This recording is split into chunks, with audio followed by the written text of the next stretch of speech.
और गांधी में आपने पिछली क्लास में देखा था, परिणाम निरपेक्षतावाद में गांधी नैतिकता को इक्वेट करते हैं सत्य से। मॉरलिटी किसके साथ जुड़ी है? सत्य के साथ, ट्रूथ के साथ। जो ट्रू है वही मॉरल है, वही एथिकल है। तो आज हम ये समझने जा रहे हैं, पिछली क्लास में आपको बताया था कि गांधी ने रॉल्स की तरह दो तरह की कॉन्शियसनेस की बात की, चेतना के दो तरीके बताए। एक वो चेतना जिसमें घृणा, ईर्ष्या, क्रोध, लालच, ये सब चीज शामिल है। वो चेतना गांधी के हिसाब से सत्य की पहचान नहीं कर सकती। क्यों नहीं कर सकती? क्योंकि सत्य है सार्वभौमिक, सत्य है सबके लिए एक भगवान की तरह, ईश्वर की तरह। स्वार्थी आदमी अपने हित की बात जब करता है तो उसका हित और दूसरे का हित तो अलग अलग हो गया। स्वार्थी आदमी जिस बात को सच मानेगा उसका सच होगा, उसके फायदे का सच होगा। इसलिए गांधी का मानना है कि स्वार्थ आदमी को उस एक सच को पहचानने में सक्षम नहीं बनाता।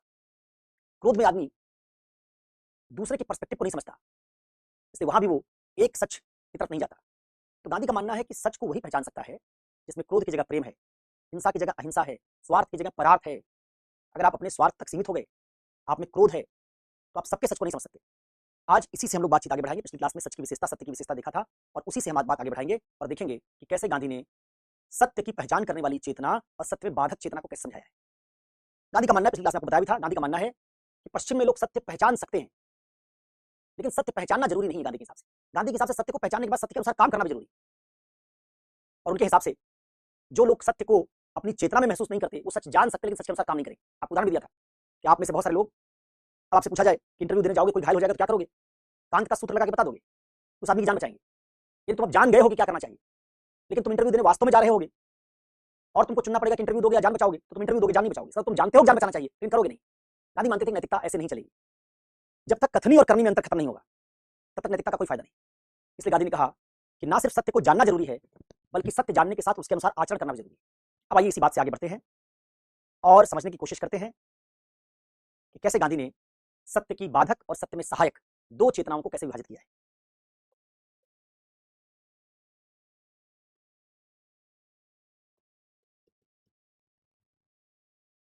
पहला जो कॉन्सेप्ट गांधी में हम सीखने जा रहे हैं वो है स्वराज। ठीक है, अब मैं आपका कमेंट कुछ देर देखना बंद कर दूंगा, तो फिर आप सवाल मत पूछिएगा। जब एक बार बात समझा दूंगा तो फिर सवाल पूछिएगा। स्वराज समझाने के लिए मैं एक उदाहरण लेने जा रहा हूं। इस उदाहरण में हम एक गांव बनाएंगे और दो बार इस गांव के व्यक्ति की चेतना में बदलाव करेंगे। एक बार एक चेतना होगी इसकी, दूसरी बार दूसरी चेतना होगी। देखना कौन सी चेतना सच तक जाएगी और कौन सी चेतना झूठ की तरफ ले जाएगी। उसी उदाहरण को फिर हम इस कॉन्सेप्ट में कन्वर्ट करने की कोशिश करेंगे। ठीक है, तो ध्यान से एक उदाहरण सुनो। मैं स्वराज समझाने से पहले एक उदाहरण बता रहा हूं। इस उदाहरण को पूरा सुनने में 20-22 मिनट लगेगा, तो पेशेंस के साथ उदाहरण सुनना। अब जरा देखिए,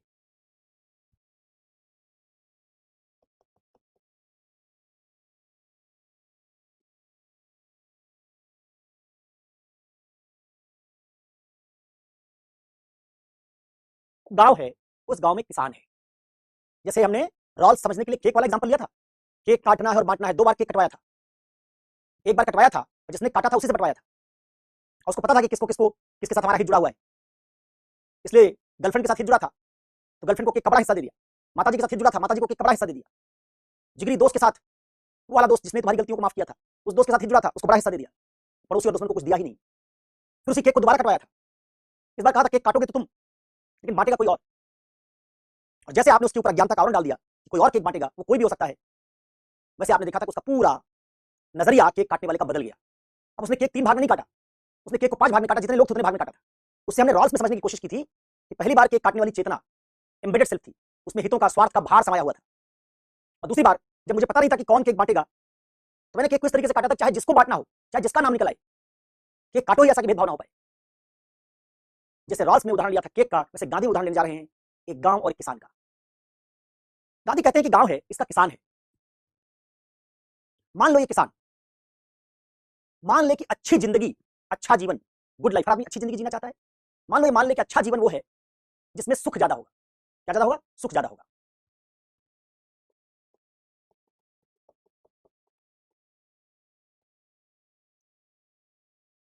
अच्छा जीवन बराबर सुखमय जीवन। और सुख कैसे आएगा?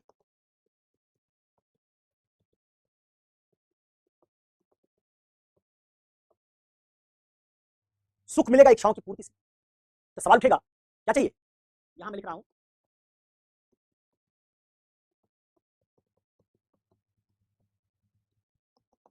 अच्छे जीवन के लिए सुख चाहिए, सुख मिलेगा इच्छाओं की तृप्ति से।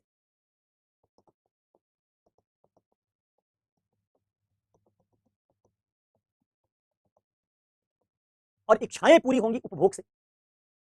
मान लीजिए आपके मन में रसगुल्ला खाने की इच्छा है, जब आप रसगुल्ले का उपभोग करेंगे तभी तो इच्छा पूरी होगी। इच्छा पूरी होती उपभोग से। तो क्या मानेगा यार, जब मैं उपभोग बढ़ाऊंगा तो मेरी इच्छाएं पूरी होंगी, इच्छाएं पूरी होंगी तो जीवन में सुख है। अब उपभोग कैसे पूरा हो,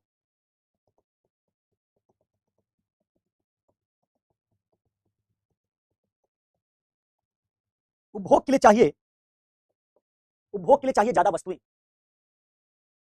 अब वॉइस स्लो है, ज्यादा है कम है, मैं नहीं सुनूंगा। मैंने क्लास के पहले कह दिया था कि एक बार वॉइस देख लेना, अगर कम ज्यादा हो बता देना, फिर बीच में नहीं सुनाई होगी। मैं आपका कमेंट देख रहा था, मैं गलती से बंद करना शुरू किया था कमेंट। शुरू में मैंने आपको 5 मिनट दिया वॉइस चेक करने के लिए, अब आपको इसी से काम चलाना पड़ेगा। उपभोग के लिए ज्यादा वस्तुएं चाहिए और ज्यादा वस्तुओं के लिए ज्यादा क्रय शक्ति चाहिए।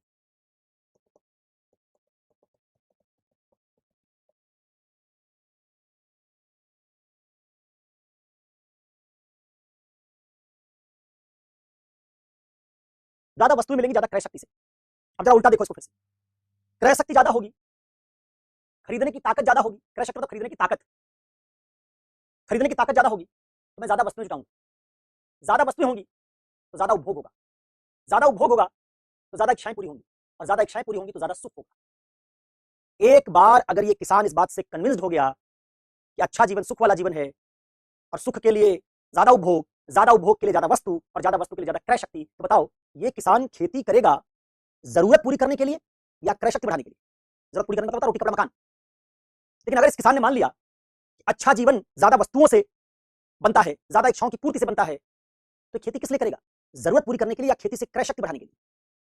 अगर आप कहेंगे खेती से क्रय शक्ति बढ़ाने के लिए, तो खेती से क्रय शक्ति बढ़ाने के लिए अगर ये खेती करेगा तो कौन सी क्रॉप लगाएगा? कैश क्रॉप, नकदी फसल।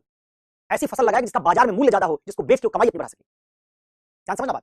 तो दादी कहेंगे किसान जो गांव का है, एक बार अगर ये सुखवादी हो गया, एक बार अगर ये सुखवादी हो गया, तो ये क्रय शक्ति बढ़ाने की कोशिश करेगा, और क्रय शक्ति बढ़ाने के लिए किसान कैश क्रॉप लगाएगा, नकदी फसल।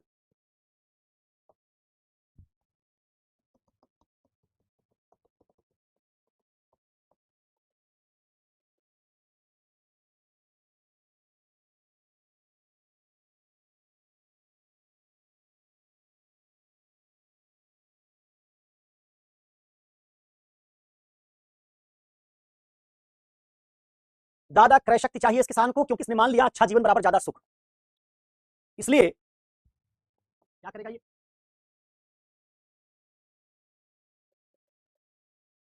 अब गांधी के समय नकदी फसल क्या थी? कपास।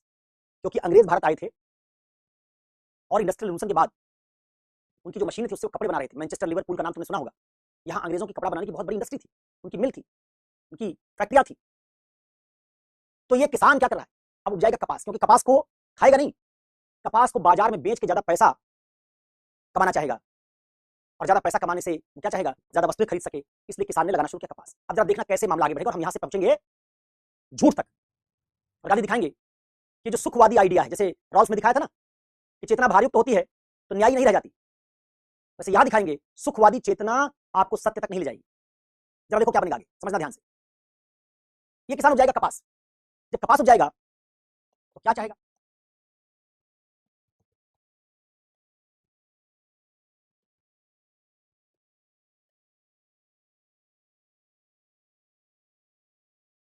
कपास उपजाने के बाद इसको चाहिए कपास बेचने के लिए बाजार।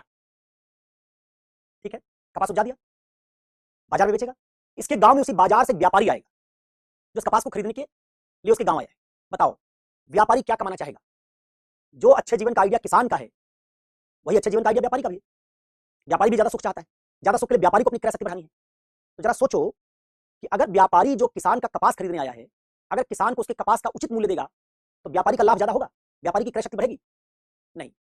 अगर व्यापारी किसान को कम लागत दे, कम मूल्य दे, तो व्यापारी का लाभ बढ़ जाएगा, और व्यापारी का लाभ बढ़ जाएगा तो उसका फायदा ज्यादा होगा, उसकी क्रय शक्ति बढ़ेगी। इसका जैसे आप इस सुखवादी मॉडल में गए, वैसे ही किसान का स्वार्थ ज्यादा पैसा कमाए, व्यापारी का भी स्वार्थ ज्यादा पैसा कमाए। लेकिन अगर किसान को ज्यादा पैसा मिलेगा तो व्यापारी का लाभ कम हो जाएगा, व्यापारी को ज्यादा लाभ मिलेगा तो किसान का पैसा कम हो जाएगा। क्या आ गया, ये जैसे व्यापारी आया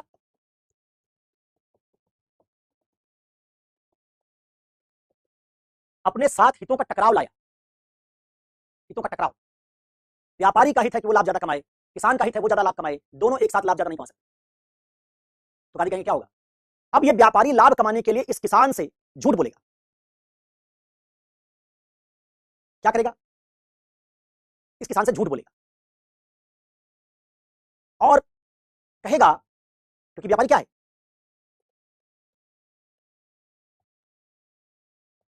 व्यापारी है स्वार्थी, लालची। इसको किसान की चिंता नहीं है, इसको अपना हित दिख रहा है। इसलिए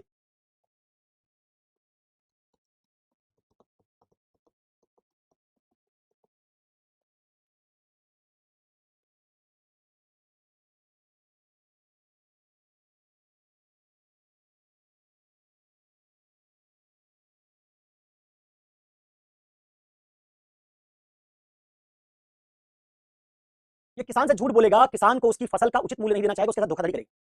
क्या कहेगा? कहेगा कि इस बार मिस्र में कपास की बहुत बढ़िया बंपर फसल होगी। अब भारत की कपास को पूछ ही नहीं रहा है। अब एक गांव का किसान, इसको ये नहीं पता चल सकता कि मिस्र में कितना कपास हुआ है। इस व्यापारी ने उस किसान को बनाया बेवकूफ और कहा कि अगर जल्दी कपास नहीं बेचोगे, उधर मिस्र का कपास इंग्लैंड पहुंचना शुरू हो जाएगा, तो तुम्हारे कपास को कोई पूछेगा नहीं। ये व्यापारी अपना कार्टेल बनाए होंगे, एक व्यापारी की जिम्मे 2-3 गांव आ जाए, दूसरे व्यापारी की जिम्मे 2-3 गांव दूसरा आ जाएगा, आपस में साठ गांठ कर रखा होगा इन्होंने। एक व्यापारी ने कहा होगा हमारे 3 गांव में तुम बताना, दूसरे व्यापारी ने कहा 3 गांव में तुम बताना, इन्होंने रेट को कंट्रोल कर लिया। जैसे आज आप देखते तेल उत्पादक देश कई बार अपना रेट कंट्रोल करते हैं, इससे ज्यादा तेल का उत्पादन नहीं करेंगे, कार्टेल बना लेंगे। तो गांधी के अनुसार ये व्यापारी किसान को लाभ नहीं देना चाहिए। इसमें क्या आया? लालच, स्वार्थ आया, और स्वार्थ लालच आती क्या आ गया? झूठ। क्या सीख रहे इसका मतलब? गांधी कह रहे हैं कि अगर मनुष्य की इच्छा बढ़ेगी, सुख के पीछे भागेगा, तो उस मनुष्य में आएगा लालच, और लालच आया, स्वार्थ आया, तो आदमी लालची और स्वार्थी आदमी सत्य नहीं बोलेगा और उसकी चेतना में सच बोलने और करने की क्षमता खत्म होती जाएगी।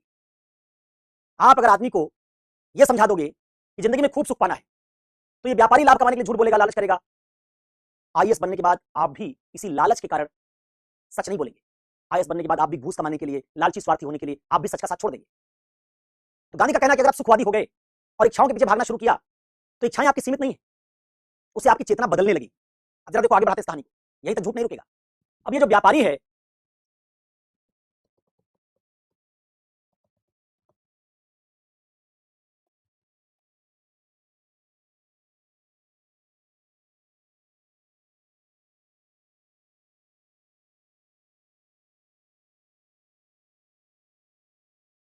ये व्यापारी ऐसे और किसानों से कपास खरीद के उसको बैलगाड़ी घोड़ा गाड़ी पे लाद के शहर पहुंच गया। कहानी थोड़ा अभी 10 मिनट और चलेगी। शहर आएगा, शहर में एक बड़ा व्यापारी है।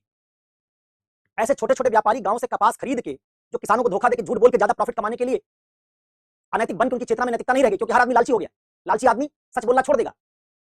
ये व्यापारी शहर आएंगे और शहर में बैठा बड़ा व्यापारी, बड़े व्यापारी को कपास बेचना चाहेंगे।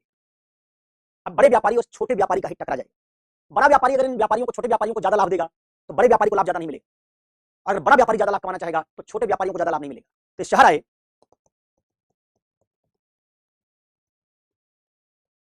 शहर में बड़ा व्यापारी, फिर से क्या हुआ?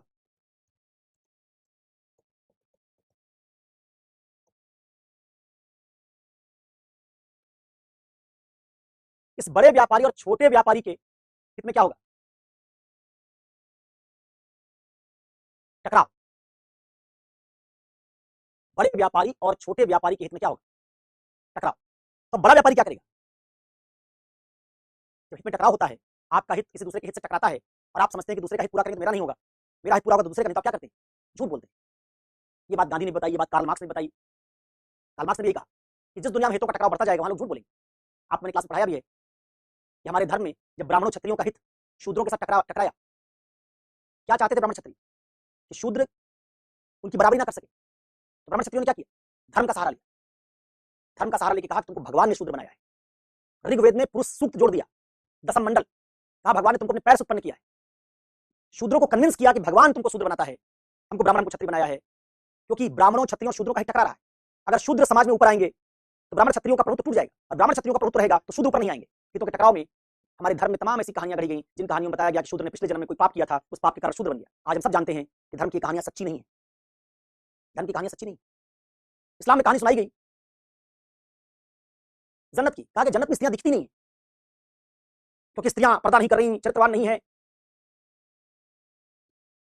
तो आप अगर ये नहीं करेंगी तो आप जन्नत नहीं जाएंगे। जन्नत का जो चित्र खींचा गया, उस चित्र में स्त्रियों की नुमाइंदगी नहीं है। तो हर धर्म जब उसमें हितों का टकराव होता है तो किसी एक वर्ग के लिए हित पूरा करने के लिए, आपको बताया मैंने कि जन्नत में हूर तो है, लेकिन स्त्रियों के लिए हमने सुंदर पुरुषों की व्यवस्था नहीं की है, क्योंकि धर्म बनाया है पितृसत्ता ने। उस पितृसत्ता में पुरुषों का प्रभुत्व है, इसलिए पुरुष स्त्रियों को नियंत्रित करना चाहते हैं। जैसे हिंदू धर्म में ब्राह्मण क्षत्रिय शूद्रों को नियंत्रित करना चाहते हैं, तो यहां भी हितों का टकराव होगा। तो यहां क्या होगा? बड़े व्यापारी और छोटे व्यापारी के हित में टकराव होगा। तो बड़ा व्यापारी झूठ बोलेगा क्योंकि वो छोटे व्यापारी को लाभ नहीं देना चाहता है। छोटे व्यापारी ने झूठ बोला था, मिस्र वाला। बड़ा व्यापारी बोलेगा कि अभी शेयर बाजार लंदन का गिर गया, उसमें शेयर बाजार होता था, उसमें कपास की कीमतें गिर गई, कपास की कीमतें गिर गई तो तुम लेके आए हो, अब कपास में क्या खरीदो तुम्हारा? अभी छोटा व्यापारी बैलगाड़ी पे, घोड़ा गाड़ी पे सारा सामान लाद के आ गया, बारिश हो जाएगी, सारा कपास भीग जाएगा, वापस जा भी नहीं सकता है। मजबूरी में क्या करेगा? मजबूरी में ये भी कम लाभ लेके बड़े व्यापारी को सारा कपास बेच देगा। हर स्तर पर झूठ है। किसान को बेवकूफ बनाया छोटे व्यापारी ने, छोटे व्यापारी को बेवकूफ बना रहा है बड़ा व्यापारी। क्यों बना रहे हैं? क्योंकि लालच आ रहा है। गांधी क्या दिखा रहे हैं? लालच लेके तुम आए, सुखवादी बने तो कोई सच नहीं बोलेगा, हर लालची आदमी झूठ बोलेगा। तो इसने बड़े व्यापारी ने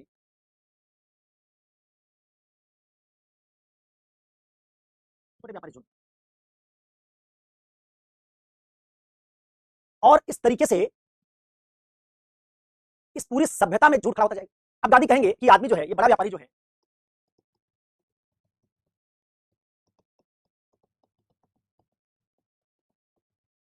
ये शहर में गोदाम बनाएगा, उस गोदाम में कपास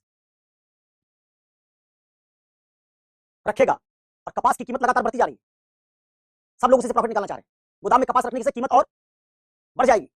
इसका क्या करवाएगा? इसका बीमा करवाएगा। इसकी सुरक्षा के लिए पुलिस, इससे टैक्स, विवाद होने पर न्यायालय। और गांधी का कहना है कि यहां फिर से मान लो इस बड़े व्यापारी छोटे व्यापारी में झगड़ा हो गया, किसान या छोटे व्यापारी में झगड़ा हो गया, तो कहां ना पड़ेगा? न्यायालय। न्यायालय में कौन होगा? वकील। किसी मुकदमे में अगर दोनों वकील सच बोलेंगे तो फैसला हो सकता है। एक वकील अपने मुवक्किल को बचाने के लिए क्या करेगा? झूठ बोलेगा, क्योंकि अगर वकील झूठ बोलकर अपने मुवक्किल को नहीं बचाएगा तो उस वकील को फीस कौन देगा? अगर कोई वकील कहता है मैं हमेशा सच ही बोलूंगा, तुम गलत काम करके मैं तुमको नहीं बचाऊंगा, कोई वकील करेगा ही नहीं। गांधी कहेंगे यहां न्यायालय में कौन है? वकील है। और वकील फिर क्या कर रहा है? झूठ बोल रहा है। जो बड़ा वकील होगा वो क्यों बड़ा होगा? क्योंकि आर्ग्यूमेंट करके ज्यादा बड़ा झूठ बोल सकता है, दोषी आदमी को बचा सकता है। गांधी कहेंगे कि सभ्यता में जो न्याय दिलवाने वाला आदमी होगा वो भी झूठ बोलने लगेगा। अब इसे कहानी इसको आगे बाद में बढ़ाएंगे, आपको दिखाएंगे। गांधी कहते हैं कि इससे पूरा सिस्टम क्या हो रहा है, हर स्तर पर झूठ हो रहा है। न्यायपालिका में वकील झूठ बोलेगा, एक आदमी दूसरे आदमी से झूठ बोलेगा, और इससे खड़ा हुआ पूरा राज्य, जो पुलिस व्यवस्था न्यायपालिका सब खड़ा कर रहा है, वो जनता झूठ बोल रहा है कि हमारे साथ न्याय करने के लिए ये कानून का शासन वाला राज्य बना रहे हैं। असल में पूरे अंग्रेजी राज्य का मकसद भारतीयों से उनका दोहन करके उनकी संपत्ति लूटना है, वो झूठ बोल रहे हैं। तो जो पूरा राज्य है क्या बन गया? टैक्स, न्यायपालिका, बीमा कंपनी, पुलिस, ये क्या है? ये पूरा राज्य। राज्य भी क्या कर रहा है? राज्य भी झूठ पर आधारित है। अंग्रेज यहां भारतीयों का भला करने और कानून का शासन करने के लिए नहीं आए थे, वो भारतीयों की संपत्ति लूटने, उनकी अर्थव्यवस्था को तोड़ने के लिए आए थे। लेकिन वो कहते क्या थे? हम तो भारतीयों को सिविलाइज बनाने के लिए, सभ्य बनाने के लिए, कानून का शासन स्थापित करने के लिए, इसके लिए आए। गांधी कहेंगे देखो ये अंग्रेज भी लालची हैं, जैसे व्यापारी लालची हुआ तो झूठ बोल रहा है, ये अंग्रेज भी लालची हैं, ये भी भारतीयों की संपत्ति हड़पना चाहते हैं, इसलिए भारतीयों से झूठ बोल रहे हैं। तो गांधी का कहना था कि इस तरीके से जहां लालच आएगा, जहां स्वार्थ आएगा, वहां झूठ आएगा और चेतना में सच बोलने की क्षमता खत्म होती जाएगी। इसके विपरीत गांधी ने इसी गांव को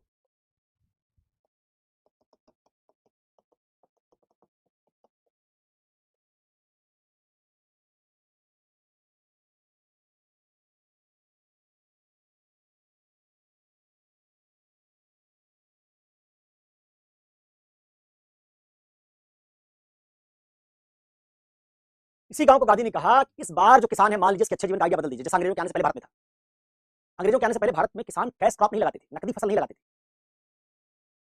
अनाज, दालें, खाने पीने के लिए फसल लगाते थे, बेचने के लिए नहीं। बाजार नहीं था।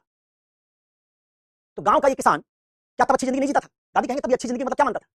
आध्यात्मिक विकास, सुख नहीं, आध्यात्मिक विकास। आध्यात्मिक विकास का मतलब होता है, आध्यात्मिक विकास मतलब होता है अच्छा इंसान बनना। आध्यात्मिक शब्द बना है स्पिरिचुअल से, स्पिरिचुअल होता है स्पिरिट, स्पिरिट मतलब चेतना। स्पिरिट अंग्रेजी है चेतना की। इसी चेतना की गुणवत्ता बढ़ाना, हमारे भीतर दया आए, करुणा आए, इंसान अच्छी जिंदगी मतलब ये मानता था कि अच्छी जिंदगी वो है जिसमें अच्छे इंसान बने, और साथ में क्या, हमारी हमारी बुनियादी जरूरतें पूरी हो। और क्या मिले हमारी जिंदगी में? संतोष। तो ये किसान जब संतोष के लिए खेती करेगा, बुनियादी जरूरतों की पूर्ति के लिए खेती करेगा, कैश क्रॉप और सुख के लिए खेती नहीं करेगा तो ये किसान क्या लगाएगा? ये किसान अपने खेत में पैदा करेगा अनाज। इसी अनाज से क्या करेगा?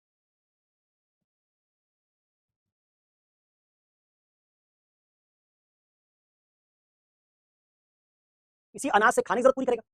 और अनाज से जो अवशेष बचेगा, आप जानते हैं गांव में भारत में छप्पर, घास फूस, जो हमारा खेती से रेजिड्यू बनता था, उसी से मकान बनाते थे, कच्चे घर होते थे, मिट्टी के घर। किसान क्या करेगा?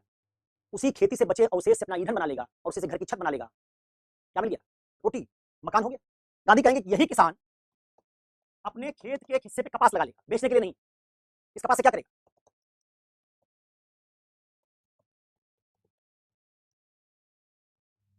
इसे सूत काट कर कपड़ा बना लेगा। अब जरा बताओ कि अगर इस किसान के अंदर सुखवाद की लालसा नहीं है, ये वस्तुएं नहीं जुटाना चाहता, क्रय शक्ति नहीं बढ़ाना चाहता, तो इसने कुछ ऐसा पैदा ही नहीं किया जो बेचने के लिए। इसने पैदा किया अपनी जरूरत पूरी करने के लिए। जब जरूरत पूरी करने के लिए पैदा करेगा तो ये जो पैदा करेगा इसमें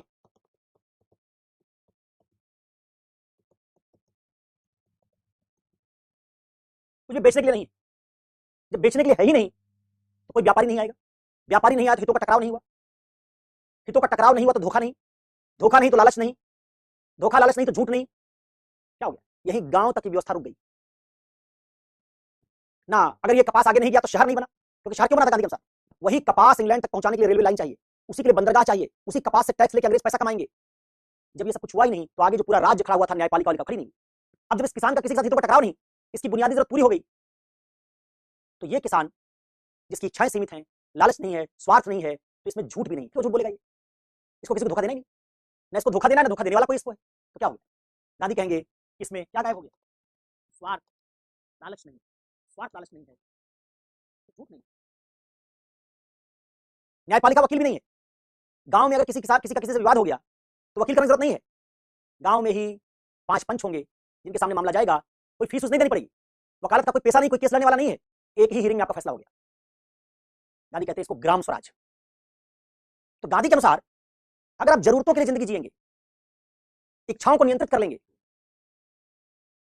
तो इच्छाओं को नियंत्रित करने पर लालच नियंत्रित हो जाएगा, स्वार्थ नियंत्रित हो जाएगा, और लालच और स्वार्थ नियंत्रित हो गया तो धोखा नियंत्रित हो गया, धोखा नियंत्रित हो गया तो झूठ नियंत्रित हो गया।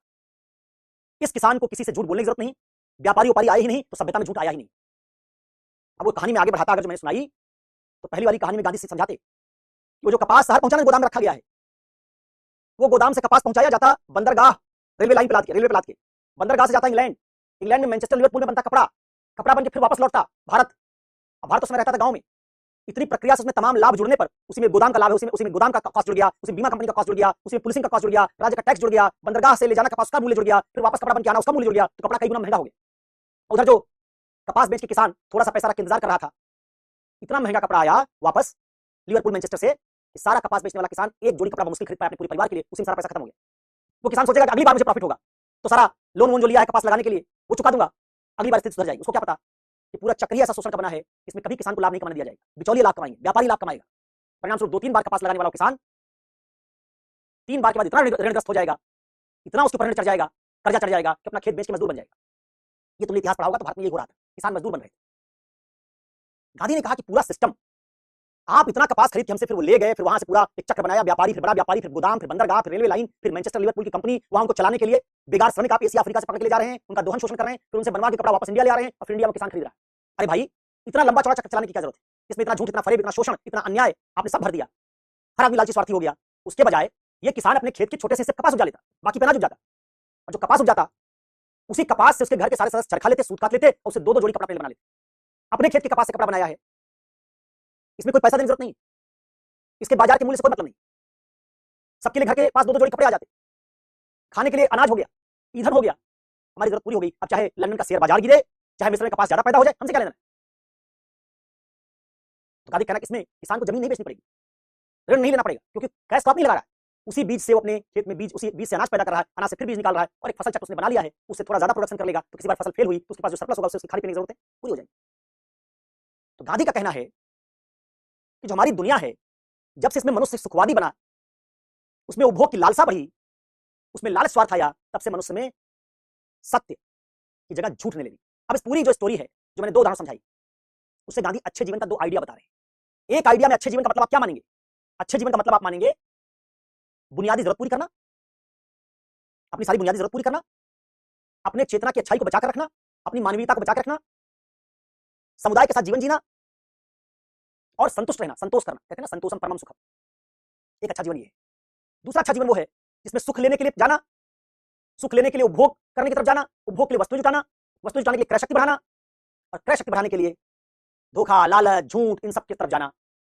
उस दूसरी वाली जिंदगी में तुम्हारे पास पैसा ज्यादा आएगा लेकिन साथ में झूठ आएगा, साथ में धोखाधड़ी आएगी। समुदाय उदाय के लिए तुम नहीं सोचोगे, अपने लिए सोचोगे, व्यक्तिवादी बन जाओगे। पहले वाले मॉडल में इसमें अच्छे जीवन का मतलब बुनियादी जरूरत पूरी करनी है, तो मेरी बुनियादी जरूरत पूरी हो गई तो मुझे किसी झूठ बोलने की जरूरत नहीं, तो सामुदायिक जीवन में जीऊंगा, दूसरों के लिए सोचूंगा।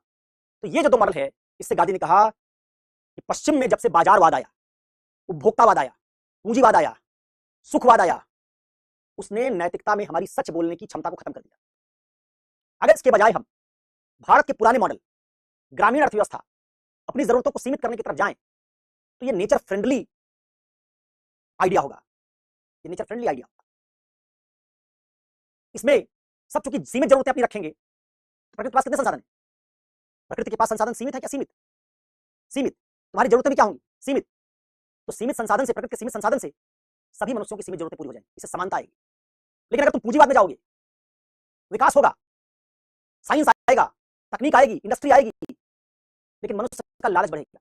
जब लालच बढ़ेगा, उसकी असीमित इच्छाएं होंगी, तो कुछ लोग बहुत ज्यादा संपत्ति जमा कर लेंगे और फिर भी उनका लालच खत्म नहीं होगा। परिणाम स्वरूप दुनिया में कुछ लोगों के पास नदी, पहाड़, पूंजी, ये सब उनके पास सेंट्रलाइज हो जाएगा और दुनिया की बहुत बड़ी आबादी गरीबी रेखा से नीचे चली जाएगी। उनकी बुनियादी जरूरतें पूरी नहीं होंगी क्योंकि प्रकृति के पास सीमित संसाधन है। अब कुछ लोग लालची होकर प्रकृति के सीमित संसाधन को कब्जा करके बैठ गए, तो बाकी लोगों तक संसाधन पहुंचेगा नहीं।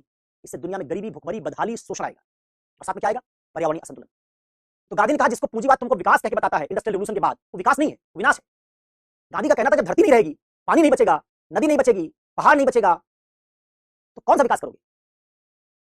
इसलिए ऐसे विकास का जो मॉडल बनाया गया, जिसमें हमारी इच्छा बढ़ती जा रही है, सुख के पीछे हम भागते जा रहे हैं, उस असीमित इच्छा को प्रकृति के सीमित संसाधन से पूरा नहीं किया जा सकेगा। तो अगर इस विकास के मॉडल को हमने विकास का मॉडल बनाया कि हर आदमी असीमित इच्छा पूरी करने की कोशिश करेगा, तो नेचर चरमरा जाएगा। पहली खामी क्या बताई गांधी? नेचर चरमरा जाएगा, प्राकृतिक संतुलन नष्ट हो जाएगा। दूसरी खराबी गांधी ने बताई कि जब सब लालची बन जाएंगे तो कुछ लोग संसाधन पर जरूरत से ज्यादा कब्जा कर लेंगे। जब संसाधन पर ज्यादा कब्जा कर लेंगे, संसाधन सीमित है, तो सबके पास संसाधन नहीं पहुंचेगा, और संसाधन सबके पास तक नहीं पहुंचेगा तो दुनिया में असमानता पैदा होगी। तीसरी खराबी क्या बताई?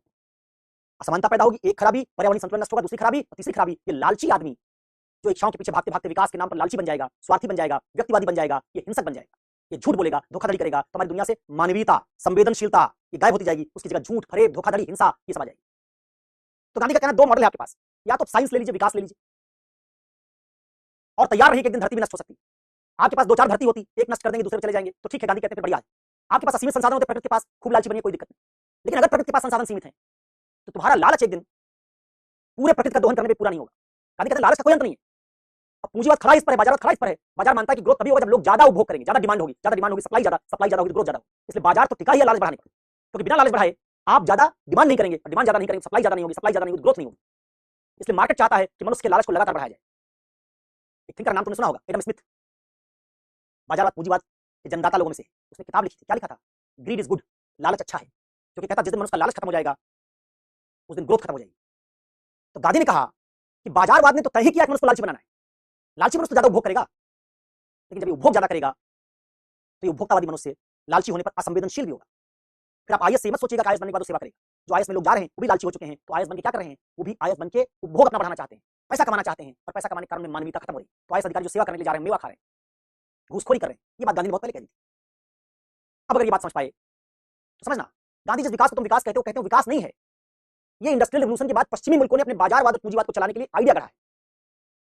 गांधी मानते हैं जिस विकास में समानता ना हो, जिस विकास में प्राकृतिक संरक्षण ना हो, हजारों साल से मनुष्य प्रकृति के साथ रहता है, कोई नुकसान नहीं हुआ, लेकिन 200 साल के पूंजीवाद ने प्रकृति को चरमरा दिया, तो गांधी कहते हैं दूसरी धरती थोड़ी बना लोगे। विकास वही करो जो पर्यावरण के साथ संगत है, और वो विकास तभी होगा जब जरूरतें अपनी कम करें। इसलिए गांधी ने जो आइडिया बताया, आपको क्या बताया कि देखो वही किसान जब लालची बनता है तो वही लालची नहीं बनेगा, व्यवसायी भी लालची बनेगा, व्यापारी भी लालची बनेगा, सब लालची बनेंगे, और सब लालची बनेंगे तो पूरी सभ्यता से सत्य खत्म हो जाएगा। और वही किसान दूसरी बार क्या बना? उसने माना कि मेरी जरूरतें पूरी करना मेरे अच्छे जीवन के लिए जरूरी है, वैसे जरूरतें सबकी पूरी होनी चाहिए। आध्यात्मिकता पर जोर दिया, अच्छे मनुष्य बनने पर जोर दिया, संबंधों पर जोर दिया। क्या माना? अच्छी जिंदगी, अच्छे संबंधों वाली जिंदगी, सामुदायिक जिंदगी, समाज में सबके साथ मिलजुल के रहेंगे, भाईचारे से रहेंगे, अपनी मानवीयता बचाने की कोशिश करेंगे। केवल रुपया पैसा अच्छी जिंदगी नहीं। तो गांधी के अनुसार इंसान में क्या बचेगी? अंतरात्मा की आवाज और सच। तो अब मैं ये कहानी सुनाने के बाद तुमको समझाता हूं कि गांधी में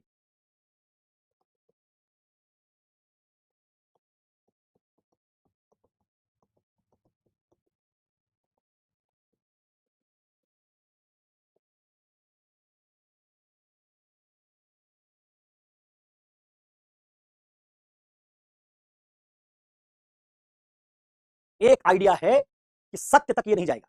पूंजीवाद अपनाओगे, बाजारवाद आएगा, उपभोक्तावाद आएगा, उपभोक्तावाद तुम्हारा लालच बढ़ाएगा, लालच बढ़ाएगा स्वार्थ पैदा होगा, लालच और स्वार्थ से झूठ आएगा। दूसरा मॉडल है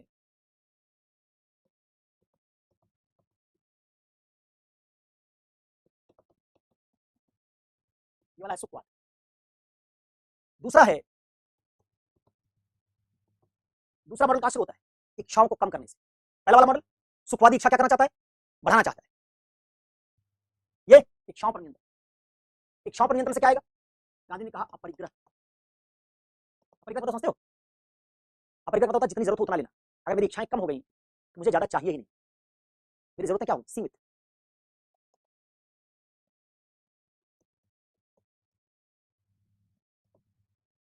और अगर मेरी जरूरतें सीमित हो गई तो मेरे अंदर किसी का हक मारने, किसान को धोखा देके उसका लाभ छीन लेने, ये सब गायब हो जाएगा। इसको गांधी कहते हैं अपरिग्रह, सॉरी अस्तेय।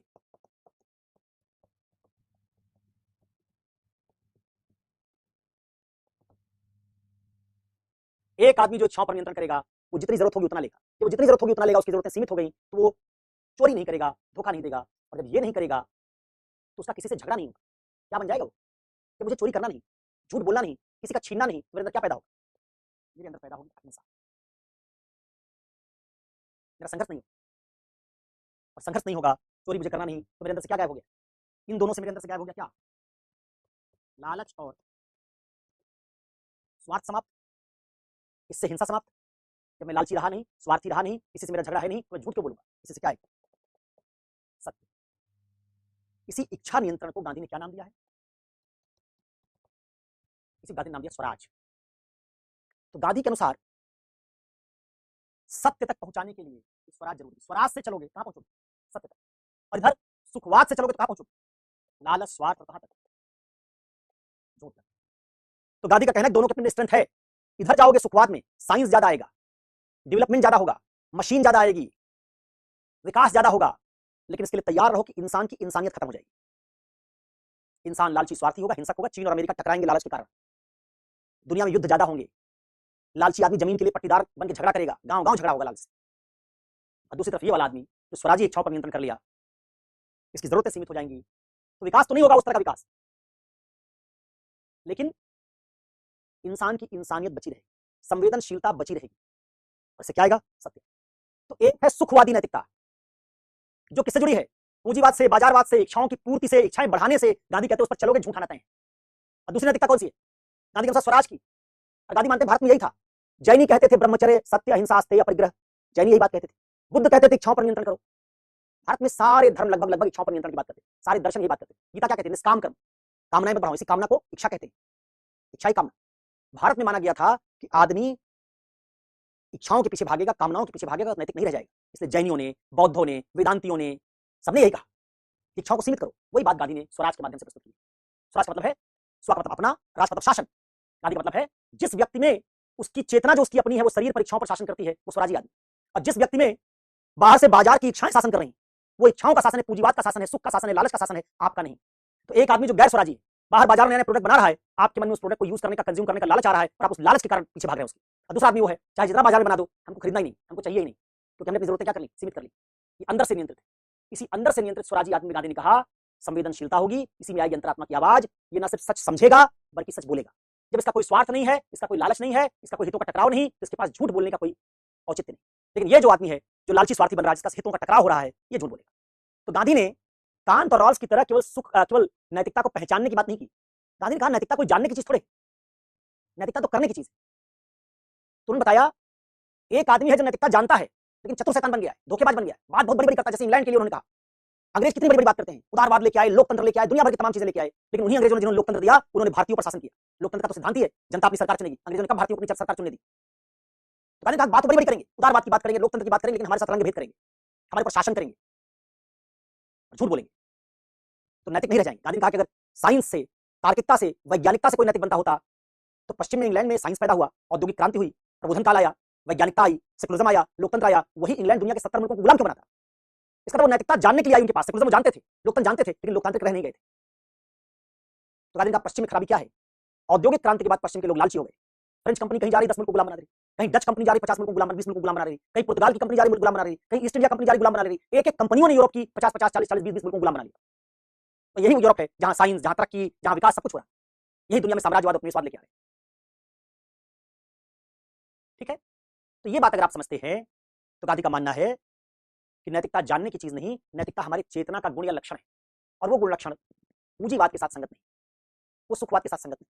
इसलिए अगर आपको ऐसा इंसान बनाना है जो नैतिकता की पहचान कर ले, नैतिकता का सार समझ ले, क्या नैतिक क्या नैतिक है, तो ऐसे इंसान का अच्छा चरित्र बनाना पड़ेगा, और अच्छा चरित्र तभी बनेगा जब इच्छाओं पर नियंत्रण कर लेगा। इसी गांधी ने कहा स्वराज। तो स्वराजी व्यक्ति ही क्या नैतिक इसकी पहचान कर सकता है, वही नैतिक काम कर सकता है। अगर आप स्वराजी नहीं है तो गांधी के अनुसार आप सिर्फ नैतिकता पढ़ सकते हैं, यूपीएससी में भी नैतिकता की तैयारी कर लोगे, सारा सिद्धांत कांत राल्स का पढ़ लोगे, लेकिन गांधी के हिसाब से नैतिकता का पालन नहीं करोगे। तुम्हारे लिए एथिक्स एक पढ़ने की चीज बन गई। गांधी का मानना था एथिक्स पढ़ने की चीज नहीं, एथिक्स तो मनुष्य के अंदर अच्छाई ले आने का मामला है। ठीक है, तो अब ये बात अगर समझ गए तो मैं तुम्हारे कमेंट देख लेता हूं, फिर कमेंट के बाद आगे बढ़ता हूं। तो पहला कॉन्सेप्ट जो हमने सीखा वो है स्वराज।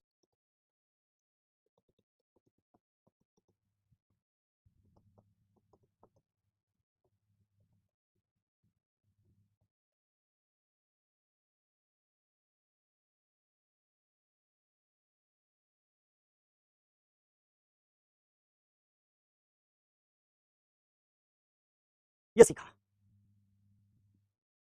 स्वराजी व्यक्ति इच्छाओं पर नियंत्रण करेगा, इच्छाओं पर नियंत्रण करेगा तो चोरी नहीं करेगा, जरूरत से ज्यादा लेगा नहीं, जब जरूरत से ज्यादा लेगा नहीं क्योंकि उसकी इच्छा ही नहीं, चोरी नहीं करेगा, तो उसमें लालच स्वार्थ खत्म हो जाएगा।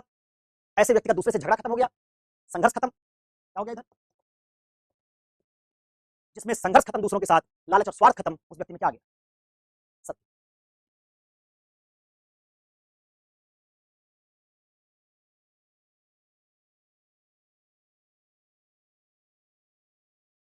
अब जब आगे हम लोग पढ़ेंगे तो देखेंगे कि कैसे गांधी ने इसी आइडिया के आधार पर यह माना था कि जो अंग्रेजों से हम लड़ रहे हैं स्वतंत्रता आंदोलन, उस स्वतंत्रता आंदोलन में हमको इसी नैतिकता के साथ लड़ना चाहिए। इसलिए आप जानते होंगे गांधी इंग्लैंड से बैरिस्टर बन के आए थे और उन्होंने अपना कोट वोट छोड़ दिया था। क्या कर लिया था? धोती पहन ली थी। क्या है आइडिया? वो धोती किसका प्रतीक थी? जरूरतों को सीमित करने का। गांधी ने क्या किया? चरखा चलाना शुरू किया था, सूत काटना शुरू किया था। वो क्या था? स्वदेशी। स्वदेशी का मतलब गांधी में था जो हम पैदा कर सकते हैं उसी का उपभोग करें, हम बाजार ना बनने दें। बाजार दुनिया समानता को नष्ट कर देगा। भाई किनारे आ गया, देख लो पहले।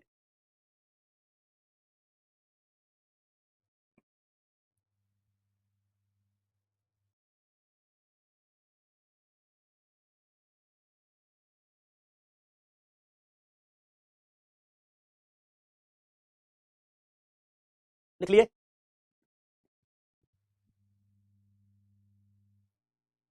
भारत में बताया था एक बार तुमको कि ऐसी कहावतें बहुत थी। क्या लेके आए हो, क्या लेके जाओगे, जितना चादर हो उतना ही पैर फैलाना चाहिए, कफन में जेब नहीं होती। ऐसी कहावतें सुनी होगी ना? वो सब वही कहावतें हैं कि आदमी को अपनी इच्छाएं कंट्रोल करनी चाहिए। तो गांधी का मानना था कि नैतिकता और सत्य में सबसे बड़ी बाधा इच्छा। इच्छा अगर तुम्हारी बढ़ गई बहुत तो तुम नैतिक नहीं बन पाओगे, सच नहीं बोलो, क्योंकि वही इच्छा तुमको लालच तक लेके जाएगी। क्योंकि इच्छा एक दैत्य की तरह, डेमन की तरह है, एक बार खुल गई तो कभी खत्म नहीं होती। जितना भोगते हैं उतना ज्यादा भोगने की इच्छा बनती जाती है। अब इसी स्वराज का जो आइडिया तुमको मैंने बताया, स्वराज का मतलब क्या हो गया? इस स्वराज का मतलब है, सरल शब्दों में कहें तो क्या मतलब है?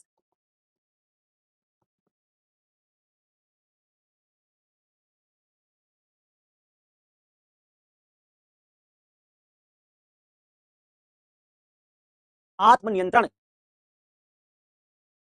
चेतना का इच्छाओं पर नियंत्रण।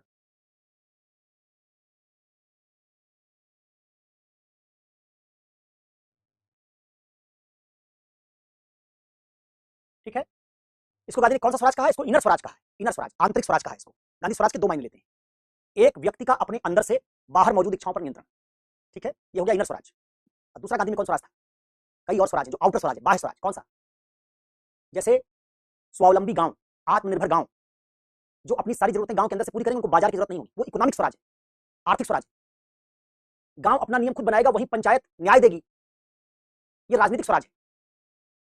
विकेंद्रीकरण राजनीतिक स्वराज है, हर नियम अंदर से बनेंगे, गांव का नियम बाहर से नहीं बनेगा। गांव में न्याय के लिए वकील नहीं जाएगा, गांव का न्याय व्यक्ति अपना खुद वो अपना सिस्टम बनाएगा, जिसमें करोड़ों केस लंबित नहीं होंगे, जिसमें अमीर आदमी वकील करके मुकदमा नहीं जीतेगा, जिसमें जज घूसखोर नहीं होगा, जिसमें वकील झूठ नहीं बोलेगा। एक गांव अपने भीतर न्याय भी दे लेगा, वो राजनीतिक स्वराज है। और समाज में अस्पृश्यता खत्म हो, जाति भेद खत्म हो, वर्ण व्यवस्था को गांधी मानते थे, बताएंगे आगे कैसे वर्ण का गांधी का क्या मतलब है। जाति भेद खत्म हो, वो सामाजिक स्वराज है। तो गांधी ने स्वराज के दो मायने बताए, एक इच्छाओं पर नियंत्रण वाला, आत्मनियंत्रण वाला आंतरिक स्वराज, और दूसरा आर्थिक स्वराज, राजनीतिक स्वराज, सामाजिक स्वराज, जो बाह्य स्वराज है। उसी राजनीतिक स्वराज का मतलब था विकेंद्रीकरण, उसी का मतलब था अंग्रेज हमसे बाहर हैं, बाहर से अंग्रेज इंग्लैंड से हम प्रशासन नहीं कर सकते। जैसे गांव शासन करेगा अपने ऊपर खुद, गांव पर कोई बाहर शासन नहीं कर सकता, वैसे इंग्लैंड भी हमारे ऊपर बाहर से शासन नहीं कर सकता। उसी स्वराज को हमने कह दिया था आजादी। ठीक है,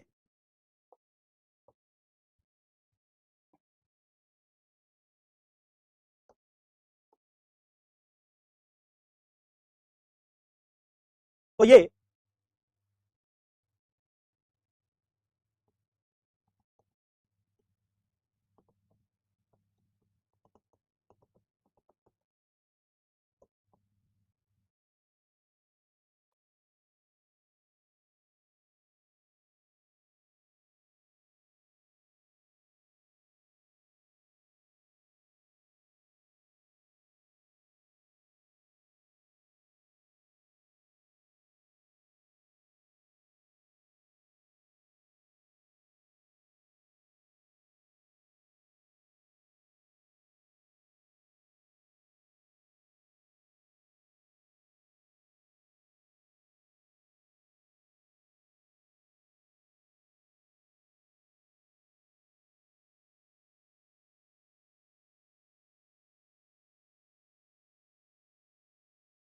एक स्वराज का मतलब बनता है आर्थिक स्वराज।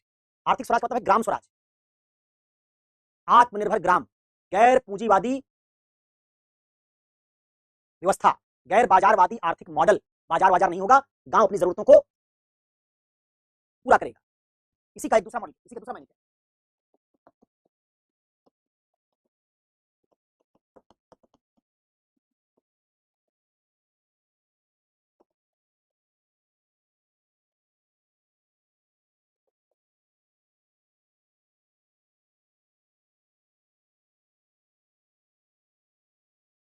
दूसरा मॉडल है राजनीतिक स्वराज, विकेंद्रीकरण, स्वायत्तता, बाह्य शासन से मुक्ति, आजादी।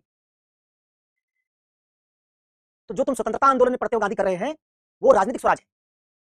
गांधी मानते जैसे इंसान को अपने अंदर से कंट्रोल होना चाहिए, वैसे एक समाज को भी अपने अंदर से कंट्रोल होना चाहिए। इंग्लैंड बाहर से हमको कंट्रोल नहीं कर सकता, भारतीय अपना शासन खुद करेंगे। जैसे मैं अपनी चेतना से अपनी इच्छाओं को नियंत्रित करता हूं, बाहर से इच्छाएं मुझे नियंत्रित नहीं कर सकती, वैसे बाहर से अंग्रेज भी, अंग्रेजी राज भी भारतीयों को नियंत्रित नहीं कर सकता। विकेंद्रीकरण, प्रभुत्व का अभाव, ये गांधी में राजनीतिक स्वराज है। वैसे ही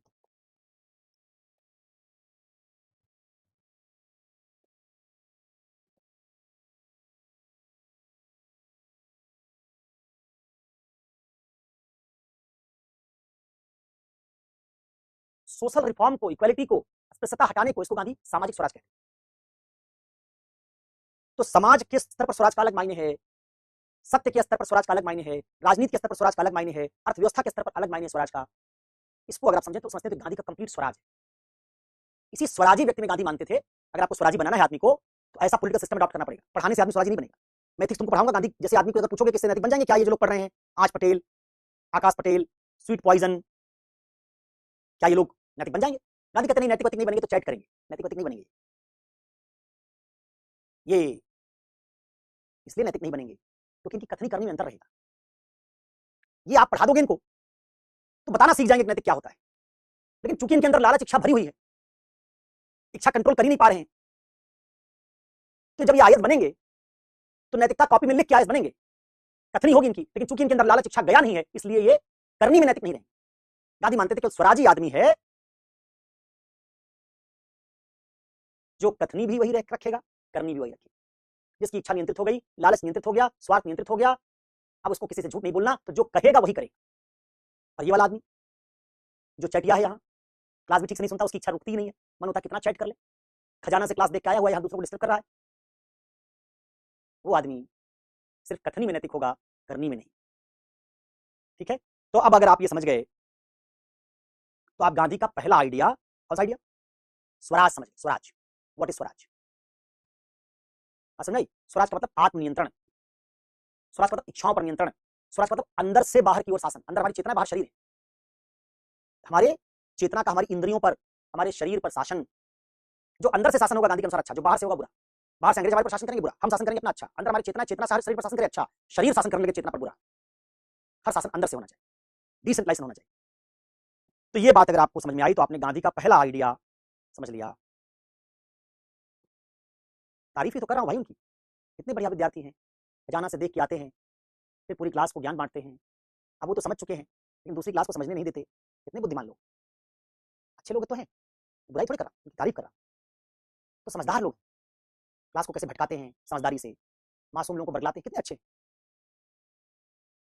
चाहते हैं पूरी क्लास चैट में उलझी रहे, तो कहाँ बुरे हो, बुरे थोड़े, तो तार्किक लोग हैं, ये कतई बुरे नहीं, बस थोड़े स्वार्थी हैं, थोड़े डिस्ट्रक्टिव हैं, विध्वंसकारी हैं, चैटबाज हैं, ये बुराई थोड़ी होती है। एक फिल्म है ना शोले, शोले में ऐसा एक सीन है, उसमें जय और वीरू दो दोस्त रहते हैं, बड़ी सुपरहिट फिल्म है शोले। तो जय और वीरू दोस्त रहते हैं, जय वीरू का रिश्ता लेके जाता है मौसी के पास। मौसी पूछती लड़का कैसा है, कहता है बहुत अच्छा है मौसी, कभी कभी पी लेता है। मौसी कहती है हे राम पीता है, कहा मौसी पीना क्या बुरा है, अब ऐसा होता है ना कि कई बार आप कोठे पे गए, अब वहां जाएगा आदमी तो पी लेगा। मौसी कहा अच्छा कोठे पे भी जाता है, कहा मौसी अब देखो जुआ खेलेगा आदमी तो कभी कभी कोठे पे भी चला जाएगा। बोले हेराम जुआ भी खेलता है, बोले मौसी कहाँ जुआ खेलता है, दोस्त यार ऐसी संगत हो जुआरियों की, तो फिर जुआ कभी कोई आदमी खेल ही लेता है, बुरा नहीं है, वीरू बुरा नहीं, उसको जुआरी बनाया, शराबी बनाया, बुरा नहीं। तो वैसे ही आप बुरे कहाँ हैं, आप तो बहुत अच्छे लोग। तो अब ये जो आपने आज सीखा स्वराज, इसके बाद दूसरे आइडिया पर हम लोग जाएंगे। गांधी ने कहा था कि इसी स्वराज की नैतिकता से दुनिया में समानता आ सकती है, उनका एक कथन है जो पूछा गया। स्वराज पर हम लोग आगे कुछ बात और करेंगे। गांधी का पूरा स्वतंत्र आंदोलन इसी बात पर था। तो क्या मानते थे कि अगर अंग्रेज हमको छोड़ के चले भी गए और हमको वही पूंजीवाद, वही उपभोक्तावाद, वही सब कुछ दे के चले गए, तो भारतीय आजाद होने के बाद बस शासन क्या होगा, अंग्रेजों की जगह भारतीयों पर आ जाएगा। लेकिन वो भारतीय भी अंग्रेजों की तरह शोषण करेंगे। पहले अंग्रेज भारतीयों का शोषण कर रहे थे, बाद में भारतीय भारतीयों का शोषण करेंगे। पहले अंग्रेज झूठ बोल रहे थे, बाद में भारतीय झूठ बोल। आइडिया उन्हीं का होगा। इसलिए गांधी मानते थे कि स्वतंत्रता आंदोलन कैसे लड़ा जाना चाहिए। गांधी का मानना था कि अगर मान लो हम सब स्वराजी हो जाएं, कांग्रेस पार्टी स्वराज की नैतिकता करे, स्वराज की नैतिकता की राजनीति करे, सारे कांग्रेसी नेता खादी पहने, चरखा चलाएं, सूत काटें, जनता को इस बात को फैलाएं, भारत की जो गरीब जनता उसके दिमाग से निकाल दें कि बहुत कपड़ा सूट बूट पहनने से आदमी अच्छा होता है, उसके अंदर से हीन भावना निकाल दें। तो गांधी का मानना था जब व्यक्ति अपनी जरूरतें कम कर लेगा, खादी पहनने लगेगा, चरखा चलाने लगेगा, गांव में जितना उत्पादन हो रहा है उसी से अपनी जरूरतें पूरी करेगा, तो अंग्रेज जो बाजार से प्रोड्यूस करके भारत में बेच रहे हैं बिकना बंद हो जाएगा। जब भारतीय विदेशी माल खरीदेंगे नहीं, बिकना बंद हो जाएगा, तो अंग्रेजों को घाटा होने लगेगा। जब अंग्रेजों को घाटा होगा तो अंग्रेज भारत छोड़ के अपने आप चले जाएंगे, क्योंकि भारत में शासन करने सुधार नहीं आए, भारत से लाभ लेने आए। भारत में लाभ उनको तभी मिलेगा जब भारतीय उनका सामान खरीदे, बाजार में सामान जो बेच रहे हैं उसको खरीदें, विदेशी चीजों को हम बहिष्कार कर दें, स्वदेशी की तरफ लौटाएं, तो अंग्रेजों से लड़ने की जरूरत नहीं है। ऐसे गांधी मानते थे जब हम अंग्रेजों की चीज नहीं खरीदेंगे तो उनके लिए उत्पादन भी नहीं करेंगे, हम कपास नहीं उपजाएंगे, हम अनाज उपजाएंगे। किसी गांव में कपास नहीं पचता तो अनाज वो देगा, कपास वाले से कपास ले लेगा, बदले में उसको अनाज दे दे, बार्टर सिस्टम कर लेंगे। स्वतंत्रता आंदोलन के बारे में गांधी का आइडिया था, उसमें वायलेंस नहीं इस्तेमाल करना चाहिए, हमको पूंजीवाद को तोड़ना चाहिए। इसलिए तुमने सुना होगा स्वदेशी विदेशी वस्त्रों का बहिष्कार, खादी, ये सब गांधी का इसी स्वराज का आइडिया था। तो मानते थे कि अगर अंग्रेजों से लड़ने में हम भी उन्हीं की तरह हिंसक हो गए तो फायदा क्या हो, फिर तो अंग्रेज अपने मकसद में सफल हो गए, हम भी वैसे पूंजीवादी हो गए, फिर अंग्रेज चले जाएंगे, लेकिन अपनी अपनी नैतिकता, अपना विकास का मॉडल, अपना सब कुछ यहाँ छोड़ के चले जाएंगे। ठीक है, अब देखिए आज पटेल पूछ रहे हैं कौन कौन टेस्ट देता है, इतने समझदार व्यक्ति हैं, कभी कभी आते हैं टेस्ट पूछते हैं, ये एथिक्स पे कभी बात ही नहीं करते। ये वीरू है एकदम, शोले फिल्म के वीरू है। जय, ठीक है, तो ये आपकी इच्छा बढ़ाना चाहते हैं कि आप टेस्ट पे बात करें, एथिक्स पे बात ना करें। एथिक्स पे कभी कभी ये सवाल पूछते हैं एक आध, जो सवाल बड़ा ऑब्वियस होता है, बाकी टाइम ये ऐसा ही काम करते हैं। तो गांधी की जो बात तुमने ये समझी, उसी से गांधी के स्वतंत्रता आंदोलन के आइडिया को समझो कि गांधी ने स्वतंत्रता आंदोलन में स्वदेशी का, खादी का, चरखे का, इन सबका प्रचार प्रसार क्यों किया। वो मानते थे कि अंग्रेजों से लड़ने में केवल अंग्रेजों से नहीं लड़ना है, उनके पूंजीवाद से लड़ना है, क्योंकि पूंजीवाद भारतीयों के चरित्र को, उनके नेचर को, उनके सद्गुण को खत्म कर रहा है। वो हमारे अंदर भी वही स्वार्थ लालच भर रहा है जो ईस्ट इंडिया कंपनी, जो अंग्रेजी राज उसमें मौजूद था। समझ, तो ये बात अगर आप समझते हैं तो ये गांधी का जो स्वतंत्रता आंदोलन है वो स्वतंत्रता आंदोलन के स्वराज की नैतिकता का एक्सटेंशन था। इसीलिए गांधी वकीलों का विरोध करते थे, क्योंकि मानते थे वकील होगा फीस लेगा, ज्यादा अमीर आदमी ज्यादा फीस दे पाएगा, गरीब आदमी फीस नहीं दे पाएगा, तो न्याय केवल अमीर आदमी को मिलेगा। जब मुकदमा 10-10 साल चलेगा तो गरीब आदमी मुकदमा नहीं लड़ पाएगा। तो गांधी इसलिए वकीलों का विरोध करते थे कि वकील भी एक तरह का पूंजीवादी सभ्यता का मॉडल है, वहां न्याय को भी एक खरीदने वाली वस्तु बना दिया जाता है। ज्यादा महंगा वकील है उसको ज्यादा फीस दो, न्याय खरीदो। गांधी ने डॉक्टर्स का विरोध किया, देखो बहुत लंबा जीने की जरूरत नहीं है, नेचर के साथ रहो, बीमारियां कम होंगी।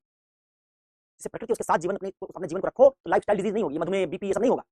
ये आदमी को टेंशन से, तनाव से, खराब जीवन शैली से हो रहा है। और हमारे तमाम प्राकृतिक चीजों का सेवन करेंगे, लालची नहीं बनेंगे, फर्टिलाइजर नहीं डालेंगे, पेस्टिसाइड नहीं डालेंगे, लालच के लिए किसान फसल नहीं करेगा, तो हमारे जीवन में जहर, फर्टिलाइजर पेस्टिसाइड नहीं जाएगा, बीमार कम होंगे, क्योंकि अगर आप डॉक्टर से इलाज करवाएंगे तो फिर से वही होगा, इलाज महंगा होता जाएगा। अमीर आदमी इलाज करवा पाएगा, गरीब आदमी नहीं करवा पाएगा। तो अमीर आदमियों के लिए बड़े बड़े हॉस्पिटल होंगे, गरीब आदमी ऐसे ही मरेगा। गांधी चाहते हैं कि समानता रहे। अगर हम दुनिया में सारे मनुष्यों को महंगा इलाज नहीं दे सकते तो फिर वही इलाज सबको दो जो हम नेचर से कर सकते हैं। आयुर्वेद से, यूनानी पद्धति से, जड़ी बूटियों से, इनको अगर हम समझ लें, इनका विकास कर लें, हर्ब्स ढूंढ लें, तो नेचर की चीजें सबके पास आ सकती हैं। नेचुरोपैथी जिसको कहते हैं। आजकल बड़े बड़े लोग, जैसे आपके दिल्ली के चीफ मिनिस्टर केजरीवाल, अब तो नहीं रह गए, ये पहली बार मुख्यमंत्री बने तो 2014 में बहुत खांसते थे, उनकी खांसी ठीक नहीं हो रही थी, सारे बड़े बड़े एलोपैथिक डॉक्टर्स को दिखा लिया था, अब नहीं खांसते। कहाँ गए थे? नेचुरोपैथी सेंटर बैंगलोर, बैंगलोर में 1 महीना रहे, खांसी खत्म हो गई। केजरीवाल का वीडियो देखना, बताया दिल्ली के सारे बड़े बड़े डॉक्टर्स को दिखा चुके। भारत में केरला में, कर्नाटका में बहुत सारे नेचुरोपैथी सेंटर्स, जिसमें ऐसी तमाम बीमारियां जो लाइफस्टाइल के कारण हो रही, खान पान के कारण हो रही, वहां पे 1 महीना रहते हैं, वो आपको नेचर के साथ रखते हैं, खान पान आपका बदल देते हैं, डिटॉक्सिफिकेशन करते हैं, टॉक्सिन्स आपकी बॉडी से निकालते हैं, और आप पाते हैं बहुत सारी बीमारियां ठीक होने लगती हैं। तो गांधी का आइडिया यही था कि ऐसे ज्ञान का इस्तेमाल करो जिससे सब ठीक हो सके, निरोगी हो सके। वो दवा फीस दे के महंगा डॉक्टर वाला इलाज गांधी उसके समर्थक नहीं थे। तो गांधी को जब पढ़ोगे, हिंद स्वराज की किताबें कभी पढ़ना, उसमें गांधी के इस तरह के आइडियाज देखोगे जिसमें गांधी इसी मॉडल को चाहते थे कि लोग अपनाएं। उनका मानना था कि इंडस्ट्रियलाइजेशन के बाद, औद्योगिकरण के बाद हमारी दुनिया मनुष्यों की सोच बदल दी गई। खैर उस पर कभी और बात करेंगे, जब मार्क्स पर बात करेंगे तब इस पर बात करेंगे, ठीक है। वर्तमान में स्वराज की नैतिकता की बहुत प्रासंगिकता है। स्वराज की नैतिकता की सबसे बड़ी प्रासंगिकता पर्यावरण के साथ है। आज आप देख रहे हैं पर्यावरण चरमरा रहा है, मनुष्य का लालच खत्म नहीं हो रहा है। तो अगर आपकी इच्छाएं से बढ़ती गई, अभी तो दुनिया में 1 अरब लोगों के पास ही कार है, 8-9 अरब लोग हैं, सब अगर कार खरीदना चाहेंगे तो ग्रीन हाउस इमिशन को कैसे रोकोगे? अभी दुनिया में 60-70 करोड़ लोगों के घरों में एसी है। जब 3 अरब लोग, 300 करोड़ लोग अपने घरों में एसी लगाना चाहेंगे, कैसे करोगे? तो अभी तो तुम्हारी पूरी दुनिया में उपभोक्तावाद पहुंचा ही नहीं, पूरा अफ्रीका उपभोक्तावाद से बाहर है। एशिया में उपभोक्तावाद सब तक नहीं पहुंचा है। अभी हमारे गांव में, भारत के गांव में भी एसी सब जगह नहीं पहुंचा है, अभी नेचर चरमरा गया है। यहाँ भी वही कार, वही एसी सब पहुंचा दो। तो गांधी का पहला जो प्रासंगिकता है वो नेचर के साथ है, कि नेचर के साथ अपने डेवलपमेंट का मॉडल बनाओ। दूसरी बात, तुम देख रहे हो दुनिया में 2% लोग ऐसे हैं जिनकी आय 60-70 मुल्कों की जीडीपी से ज्यादा है, समानता बहुत बढ़ गई। तीसरी बात, तुम देख रहे हो दुनिया में हिंसा बढ़ रही है, संसाधनों पर कब्जा करने की होड़ को लेकर चीन और अमेरिका में, और अमेरिका कह रहा है ग्रीनलैंड पे कब्जा कर लेंगे, अमेरिका गाजा पट्टी कब्जा करना चाहता है, हिंसा बढ़ रही है, लालच है, बाजारवाद इसके पीछे, पूंजीवाद है। तो गांधी की बड़ी प्रासंगिकता है। अगर बाजार ना हो तो दुनिया में चीन अमेरिका का कोई झगड़ा नहीं। चीन अमेरिका का झगड़ा बाजार पर कब्जे का झगड़ा है। अमेरिका चाहता बाजार पर हमारा कब्जा बना रहे, चीन चाहता नहीं हम तो बेल्ट रोड इनिशिएटिव से पूरी दुनिया अपना माल पहुंचाएंगे और हम लाभ कमाएंगे। अमेरिका कह रहा है कि यूक्रेन हमको अपना रेयर अर्थ मिनरल दे दे तो हम उसकी मदद करेंगे, ग्रीनलैंड से रेयर अर्थ मिनरल निकालेंगे। तो गांधी प्रासंगिक है। लालच राज्यों का हो रहा है तो उससे देखिए हथियारों की होड़ बढ़ रही है। तो गांधी की प्रासंगिकता इस सब संदर्भ में तुम समझ सकते हो। बात समझ गए? अब ये मत सोचना कि गांधी अकेले भारत के लिए है। गांधी की फिलॉसफी, जैसे प्लेटो का दर्शन है, मान लो सुकरात की नैतिकता है, जेएस मिल है, तो केवल इंग्लैंड के लिए थोड़े, जेएस मिल सिर्फ इंग्लैंड के लिए था। उसकी एथिक्स पूरी दुनिया में पढ़ी जाती है, पूरी दुनिया में उसका मॉडल अपनाया जाता है। लॉक ने लोकतंत्र दिया तो लोकतंत्र लॉक देने वाला इंग्लैंड का था, लेकिन क्या लोकतंत्र इंग्लैंड में सिर्फ आया? नहीं। तो गांधी का जो मॉडल है, गांधी मानते हैं कि अगर प्रासंगिक बात है, तार्किक बात है, कि उसका लालच बढ़ेगा तो उसके चरित्र में बदलाव आ जाएगा, उसकी चेतना की गुणवत्ता खराब हो जाएगी, सामाजिकता खत्म हो जाएगी, व्यक्तिवादी बन जाएगा, लालची बनेगा। ये बात पूरी दुनिया के लिए। तो अकेले भारत में आप सोचेंगे कि सब हो जाए तो नहीं। बात गांधी का मॉडल पूरी दुनिया के लिए है कि पर्यावरण को पूरी दुनिया में बचाना है। इसलिए गांधी मानते थे कि बाजारवाद पूंजीवाद को रोकना है, ठीक है। अब आज जो क्लास में यही रोक रहा हूं, क्योंकि आज मैं आया हुआ हूं कहीं एक प्रोग्राम में जाना है।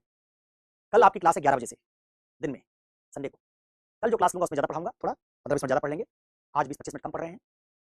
कल मिलिएगा तो गांधी के ट्रस्टीशिप और साध्य साधन संबंध सत्याग्रह पर कुछ बात और करेंगे। आज यही रुक जाए। आज मेरे पास 2 ऑप्शन था, एक